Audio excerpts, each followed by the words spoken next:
Road ప్రమాదంలో చనిపోయిన AP MLC Sabji మృతిపై పశ్చిమ గోదావరి జిల్లా పోలీసులు కేసు నమోదు చేశారు. గన్మెన్ ముత్యాలరాజు ఫిర్యాదుతోటి పలు సెక్షన్ల కింద కేసు నమోదు చేసిన పోలీసులు విచారణ చేపడుతున్నామని తెలిపారు.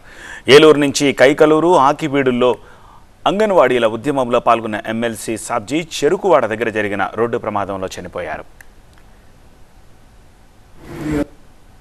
ఆ పేషెంట్ తీసుకుని వెళ్ళి వచ్చేటప్పుడు ఇలా కార్ యాక్సిడెంట్ జరిగిందని నాకు ఎవరో చెప్తే కానీ నాకు తెలియలేదండి. పోలీసులు నాకు ఎంక్వైరీ తీసుకున్నారండి. ఆల్రెడీ మీరు కార్ ఎలా ఇచ్చారు, ఎవరికి ఇచ్చారంటే నేను ఆల్రెడీ చెప్పాను వాళ్ళకి. వాళ్ళు కూడా ఎంక్వైరీ చేశారు. ఆల్రెడీ దానికి సంబంధించిన వాళ్ళందరూ అక్కడ ఉన్నారు, ఆల్రెడీ స్టేషన్లో ఉన్నారు. వాళ్ళు ఎంక్వైరీ చేస్తున్నారు, మీతో ఎంక్వైరీ.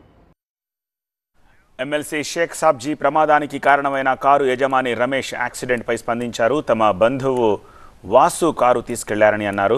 వారి కుటుంబ సభ్యురాలికి డయాలసిస్ చేయించేందుకు భీమవరం వెళ్లడానికి కారు తీసుకెళ్లారని అన్నారు. ఆ తర్వాత కారు యాక్సిడెంట్ అయినట్టు చెప్పారు.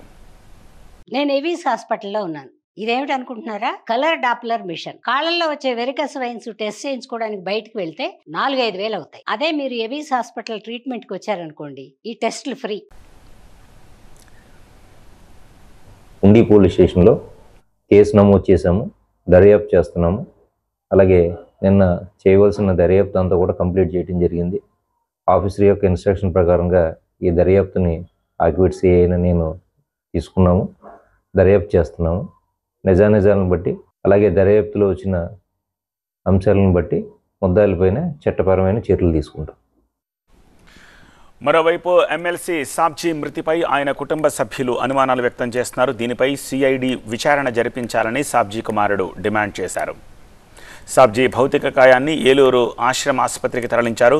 ప్రభుత్వ లాంఛనాలతోటి అంత్యక్రియలకు ఏర్పాట్లు చేస్తున్నారు. విదేశాల్లో ఉన్న కుమార్తె వచ్చిన తర్వాత అంతిమ సంస్కారాలు నిర్వహించే అవకాశం ఉంది.